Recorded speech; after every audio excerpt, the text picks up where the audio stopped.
Hello guys, welcome back to my channel learn with NIOS. आप सभी का स्वागत है हमारे यूट्यूब चैनल पे। Welcome to your own YouTube channel learn with NIOS. मैं आपके साथ आपकी केमिस्ट्री टीचर अनन्या।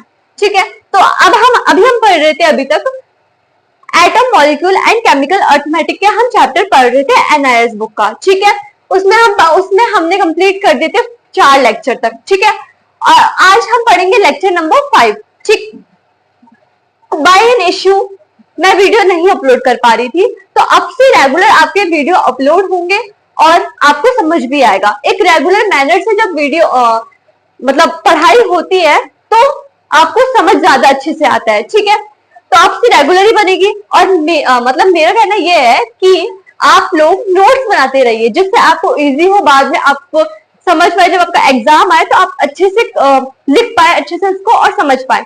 ठीक है, स्टार्ट करते हैं इस वीडियो को। I hope you well and good. Start करते हैं इस वीडियो को। हमारे लेक्चर नंबर 4 कंप्लीट हो गए थे। जिन बच्चों ने वो वीडियो नहीं देखी है, पहली बात तो ये उन वीडियो को कंप्लीट देखिए। ठीक है, और लेक्चर नंबर 5 आज स्टार्ट हो जाएगा। ठीक, तो आज इसको आप देखिएगा। ठीक, 4th लेक्चर नहीं देखे हैं, देखिए जिससे आपको इजी हो, समझ पाए जिससे आप। लेक्चर नंबर 4 में हमने बताया था आपको एटम क्या होता है, मॉलिक्यूल क्या होता है, एलिमेंट क्या होता है। आज हम उसके आगे के टॉपिक्स पढ़ेंगे। आगे के टॉपिक्स स्टार्ट करते हैं।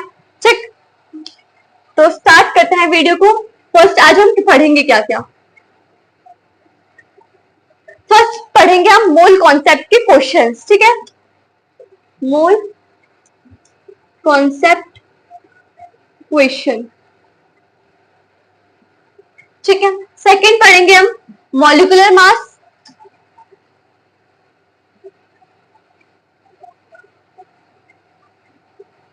थर्ड पढ़ेंगे हम empirical formula, molecular formula sorry, और थर्ड पढ़ेंगे हम एम्पेरिकल फॉर्मूला। ठीक है, mole concept questions, empirical formula और मॉलिक्यूलर फॉर्मूला। देखो, मैंने लास्ट वीडियो में जब आपको होमवर्क दिया था तो उसमें क्वेश्चन था मोल कॉन्सेप्ट का, वो क्वेश्चन था। ठीक है, मैंने मोल कॉन्सेप्ट आपको वेल डिटेल एक्सप्लेन किया था और उसका मैंने आपको एक क्वेश्चन भी लिखवाया था। मैंने कहा था कि आप इसे होमवर्क में करके लाइएगा। ठीक है, जिन बच्चों ने वो होमवर्क करा है तो बहुत अच्छी बात है, और जिन बच्चों ने होमवर्क नहीं कर पाए, समझ नहीं आ पाया इस क्वेश्चन को, तो आज हम उसको पहले समझेंगे उस क्वेश्चन को, देन इसके मोल कॉन्सेप्ट के आगे के क्वेश्चन समझेंगे जिससे आपको पेपर में इजी हो मोल कॉन्सेप्ट क्वेश्चन का करने के लिए। ठीक है, तो फर्स्ट हम देखते हैं मोल कॉन्सेप्ट के क्वेश्चंस। इसको रेज कर देते हैं। मोल कॉन्सेप्ट के क्वेश्चंस देखते हैं पहले तो। क्वेश्चन नंबर फर्स्ट जो हमारा लास्ट लेक्चर में था उसको पहले हम देखेंगे। ठीक, अब इसमें दे रखा है how many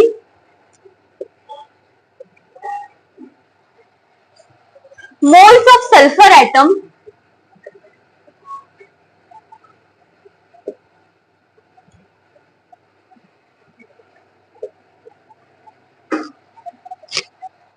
and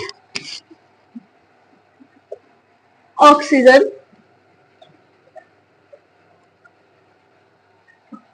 atoms are present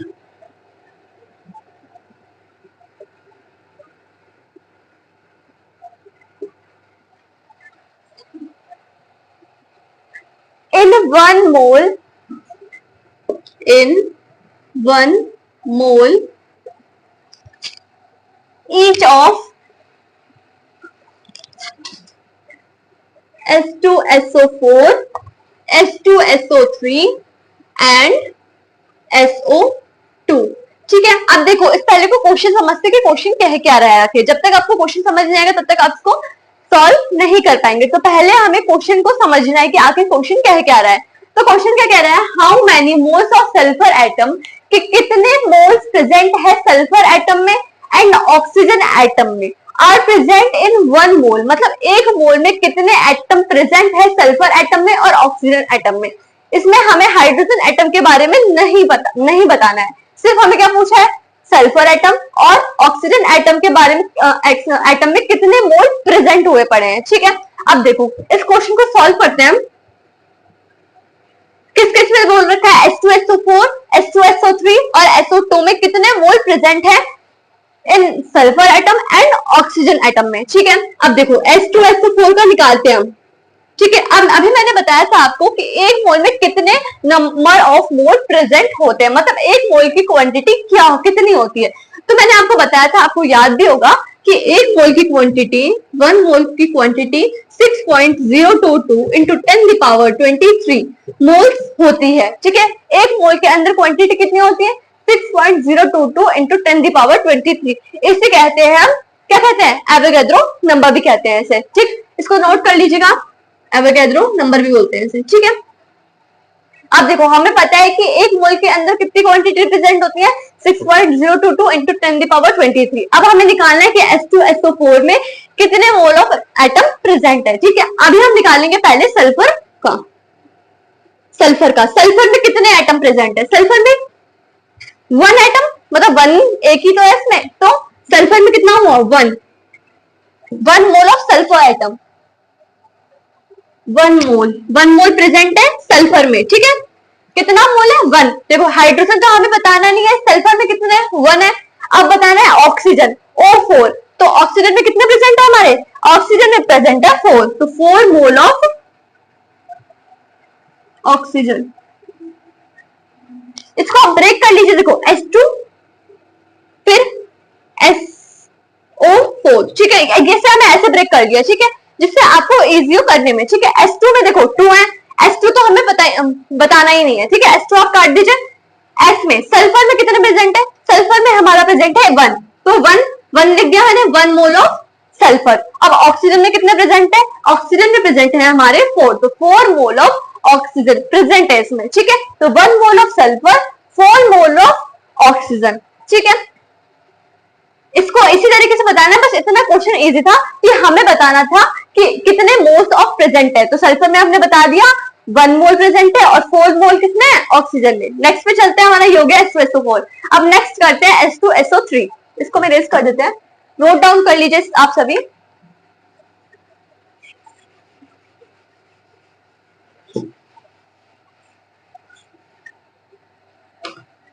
अब निकालना है हमें H2SO3, ठीक है। अब H2SO3 का इसी तरीके से निकलेगा, पहले आप निकालिए, ट्राई करिए एक बार।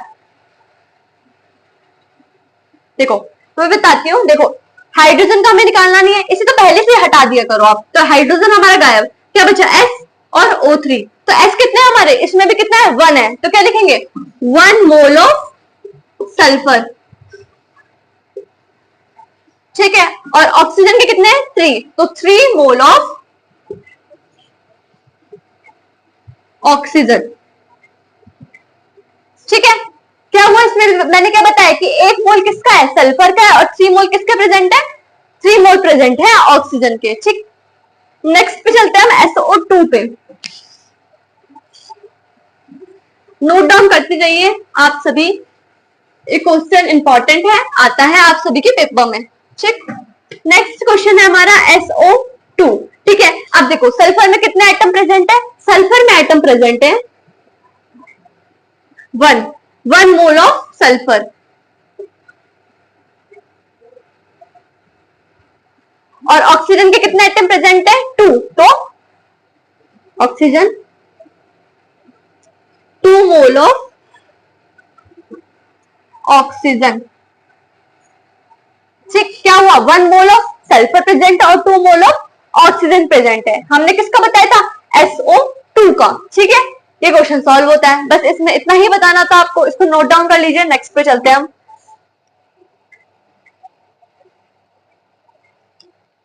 नोट डाउन कर लीजिए अच्छे से। नेक्स्ट क्वेश्चन पे चलते हैं हम, ये आपका होमवर्क तो कंप्लीट हो गया है, जिसको मैंने होमवर्क दिया था आपका, ठीक है। हम नेक्स्ट पे चलते हैं, नेक्स्ट क्वेश्चन पे।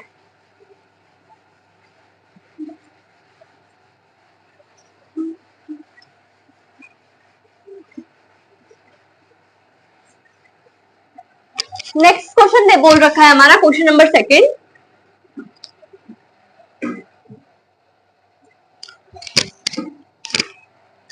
How many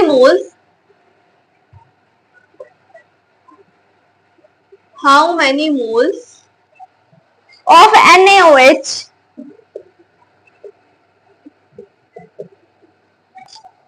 are present in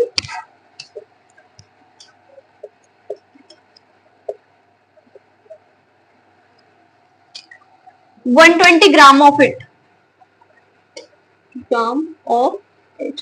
देखो अब इसमें क्वेश्चन में बोला है कि how many moles of NaOH, कितने मोल प्रेजेंट है NaOH में। NaOH क्या होता है? Sodium hydroxide are present in 120 gram. अब देखो इसमें दे रखा है कि वेट दे रखा है इसका, 120 ग्राम में कितने मोल ऑफ प्रेजेंट है NaOH में, ठीक है। 120 ग्राम दे रखा है हमारा इसमें वेट, ओके। अब देखो इसका हम पहले निकालेंगे। देखो मैंने आपको एक फॉर्मूला बताया था, मैंने आपको N इज इक्वल टू में नंबर ऑफ मोल्स का फॉर्मूला है, ठीक है। ये नंबर ऑफ मोल्स का फॉर्मूला इसका है given weight upon molecular mass, ठीक है। ये नंबर ऑफ, जब वेट निकालना हो तब इसको कैसे निकालेंगे? गिवन वेट और मॉलिक्यूलर मास से, ठीक है। Next number of moles is equal to में नंबर ऑफ, इसका जो गिवन वेट होगा और एवोगैड्रो नंबर लिखेंगे यहाँ पे, ठीक है। दो फॉर्मूला है, ये बहुत इंपॉर्टेंट है, इसे आप नोट डाउन कर लीजिएगा। ये है गिवन वेट, नंबर ऑफ मतलब नंबर ऑफ मोल्स निकालेंगे given weight upon molecular mass, और सेकंड है number of moles N upon Na, okay. अब इसको सॉल्व करते हैं हम। अब इसमें इसको कैसे निकालेंगे? देखो इसमें मॉलिक्यूलर मास निकालेंगे पहले तो हम, ठीक है। क्या निकालेंगे? मॉलिक्यूलर मास किसका निकालेंगे? NaOH का। तो Na मैंने क्या किया कहा है आपको कि हर जो भी आपको दे रखा हो कंपाउंड उसको आप ब्रेक कर लीजिए पहले, जिससे आपको इजी क्वेश्चन सॉल्व करने में। NaO प्लस H, ठीक है। अब Na में कितने मोल प्रेजेंट होते हैं? Na मतलब मास, इसमें कितना प्रेजेंट होता है? Na 23 प्लस ऑक्सीजन में कितना होता है? 16 होता है, और हाइड्रोजन में 1, ठीक है। 23, 16 और 1 प्रेजेंट होता है, ठीक। अब इसका नेट वेट कितना आया? 23, 16 और 1, 6, 7, 8, 9, 4, 5, 3, 4, 3 और 1, 40 आएगा, ठीक है। इसका क्या आएगा? 40, ठीक है। इसका नेट वेट क्या है हमारा? 40, और हमें वेट कितना दे रखा था? 120। अब देखो यही वाला फॉर्मूला लगेगा इसमें, ठीक है। अब ये वाला फॉर्मूला को पुट करो, इसमें आया 40, ठीक है। ये वाला फॉर्मूला इसमें पुट करो, N इज इक्वल टू में गिवन वेट क्या दे रखा है हमें? 120 ग्राम हमें गिवन वेट दे रखा है। अब इसको हम कर लेंगे 120, और मॉलिक्यूलर मास क्या निकला हमारा? 40, तो नीचे लिख देंगे 40, तो 0 से 0 कैंसिल, 4 3 12। क्या है इसमें? 3 mole of present in NaOH, ठीक है। सबसे इजी क्वेश्चन था ये।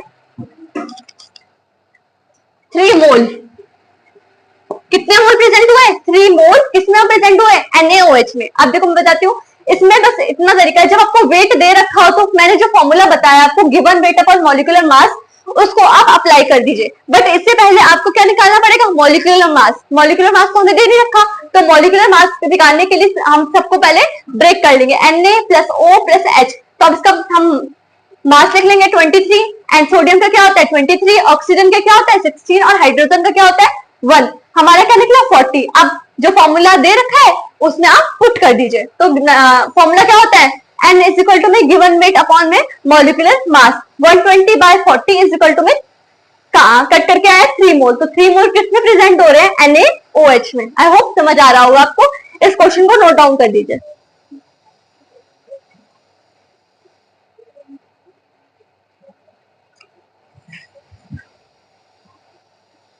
अब देखो एम्पेरिकल फॉर्मूला, नेक्स्ट 2 क्वेश्चन थे, मैंने दोनों क्वेश्चन करवा दिए आपको। नेक्स्ट चलते हैं हम एम्पेरिकल फॉर्मूले की तरफ।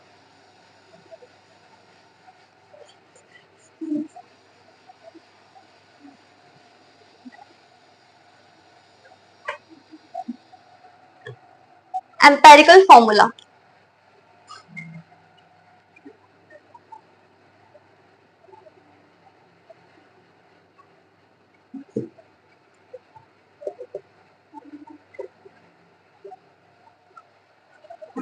एम्पेरिकल फॉर्मूला देखो,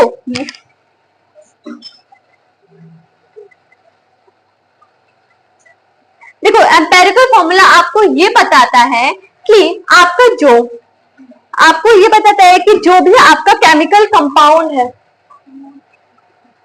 जो भी आपका केमिकल कंपाउंड है वो किन किन एटम से मिलकर बना है। मतलब केमिकल एम्पेरिकल फॉर्मूला ये बताता है कि जो आपका केमिकल एटम है वो किन किन एटम से मिलकर बना गया है। ठीक है, उसका सिंपलेस्ट रेशो आपको बताता है, मतलब जितना भी उसका सिंपलेस्ट रेशो है एम्पेरिकल फॉर्मूला आपको वो बताता है। ठीक है, फॉर एग्जांपल के लिए मैं इसको पहले डिफाइन कर देती हूँ इन इंग्लिश। इसमें दे रखा है the empirical formula, the empirical formula of a chemical compound, of a chemical compound is in the simplest positive integer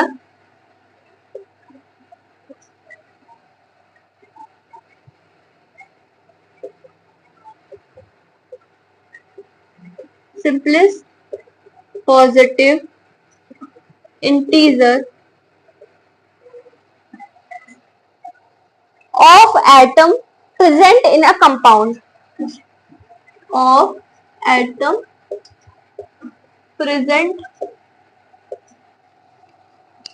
in a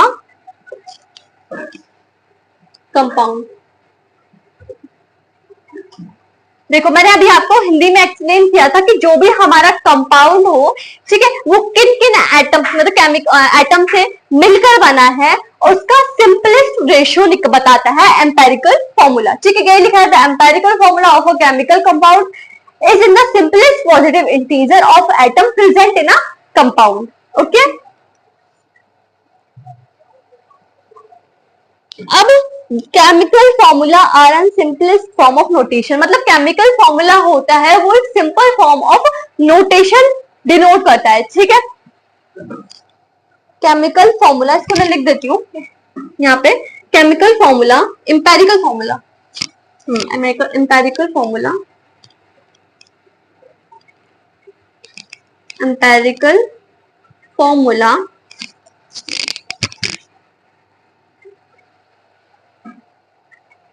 are in simplest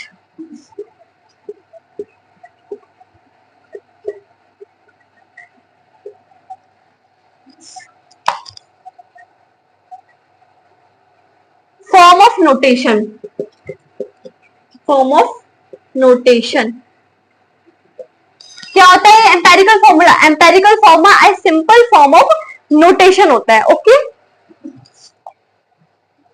they provide lowest whole number ratio between the element and देखो ये बताता है कि lowest number of atom, lowest number of element in a compound। ठीक है, lowest number, इसमें जैसे मैंने बताया कि रेशियो इसका सिंपलेस्ट फॉर्म में आता है, तो सिंपलेस्ट फॉर्म में आएगा तो सबसे ज्यादा लोवेस्ट ही तो होगा है। ठीक है, तो यही बताता है empirical formula. Okay, empirical formula क्या होता है? एम्पेरिकल फॉर्मूला होता है एक पॉजिटिव इंटीजर। ठीक है, क्या होता है? एक पॉजिटिव इंटीजर। अब देखो मॉलिक्यूलर फॉर्मूला में जो कंपाउंड होते हैं, कंपाउंड में जो एटम प्रेजेंट होता है वो फिक्स्ड क्वांटिटी में होता है। देखो मॉलिक्यूलर मास में क्या होता है, जो कंपाउंड का रेशियो होता है वो बिल्कुल फिक्स्ड होता है। ठीक है, बट ऐसा एम्पेरिकल फॉर्मूला में नहीं होता है। एम्पेरिकल फॉर्मूला में क्या होता है, उसका सिंपलेस्ट रेशियो निकल के आएगा। अब सिंपलेस्ट रेशियो थोड़ी ना फिक्स होगा, वो दोनों डिफरेंट हो जाएगा। तो बस यही बात है कि एम्पेरिकल फॉर्मूला का जो रेशियो होता है वो फिक्स्ड नहीं होता है। एम्पेरिकल फॉर्मूला का जो वो फिक्स्ड नहीं होता है, बस कि थोड़ा बस ये थोड़ा मतलब एक हिंट टाइप का देता है कि हाँ इतना होगा आपका। और मॉलिक्यूलर मास एक फिक्स्ड बताता है और एम्पेरिकल मास एक फिक्स्ड नहीं बताता है। ओके, एम्पेरिकल फॉर्मूला यही बताता है कि किन किन एटम से जुड़ के बना है और उसका रेशियो क्या है। और मॉलिक्यूलर मास ये बताता है कि उसका फिक्स्ड रेशियो क्या है, उसको वेल एक्सप्लेन करता है मॉलिक्यूलर मास। ठीक है, समझ गए? अब फॉर एग्जाम्पल के लिए ले लेते हैं, फॉर एग्जाम्पल के लिए हम लेते हैं, जैसे हमने लिया वाटर। ठीक है, वाटर का फॉर्मूला क्या होता है? H2O।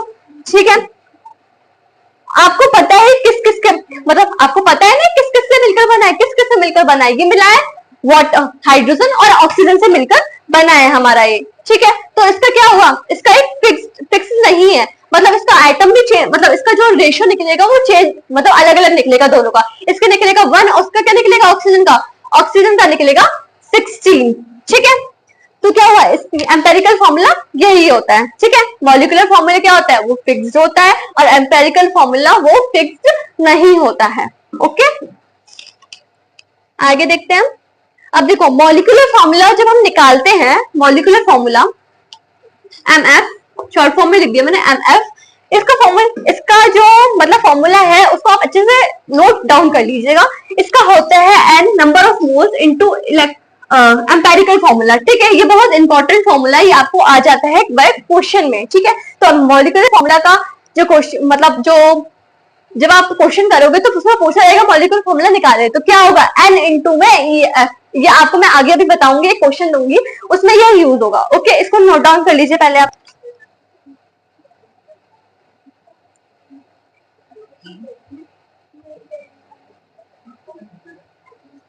It is also different type, मतलब ये क्या होता है, एक different types of compound to have a equal empirical formula, मतलब इसका एक डिफरेंट, मतलब इसका एक डिफरेंट एटम होता है, मतलब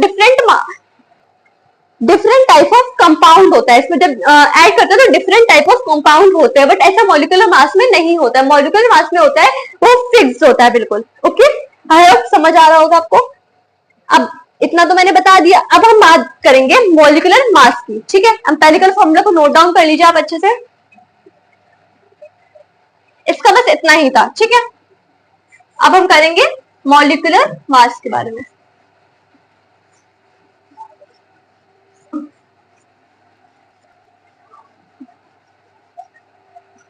मॉलिक्यूलर फॉर्मूला के बारे में, molecular formula,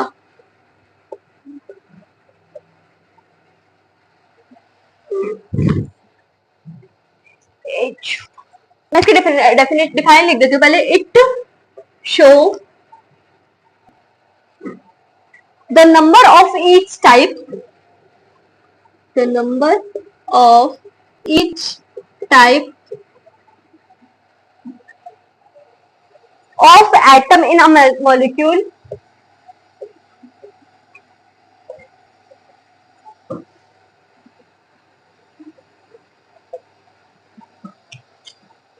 the structural formula shows the arrangement, the structural formula shows the arrangement of molecule।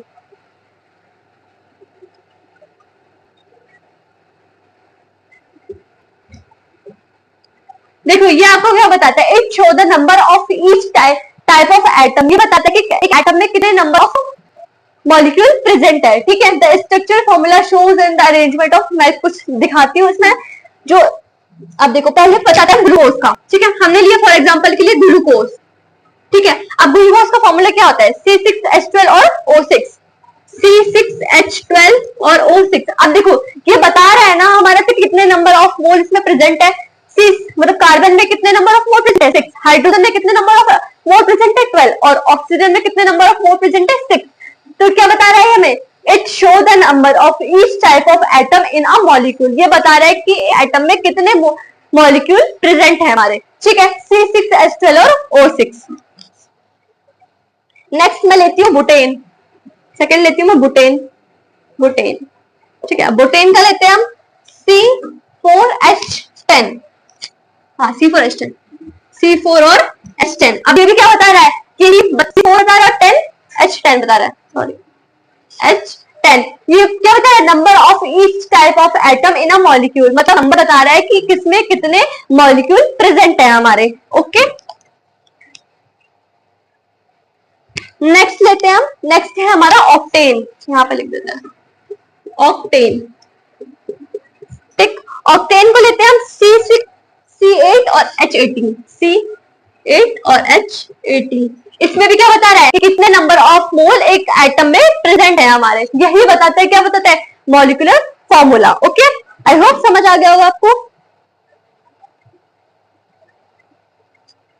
अब इसका हम एग्जांपल देखते हैं।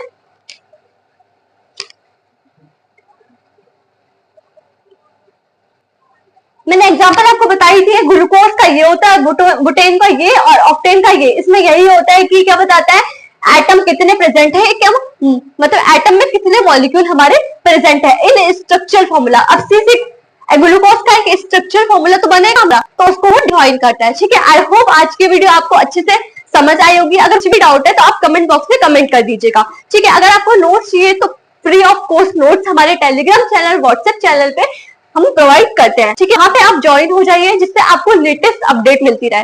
Okay, thank you for watching this video, bye bye.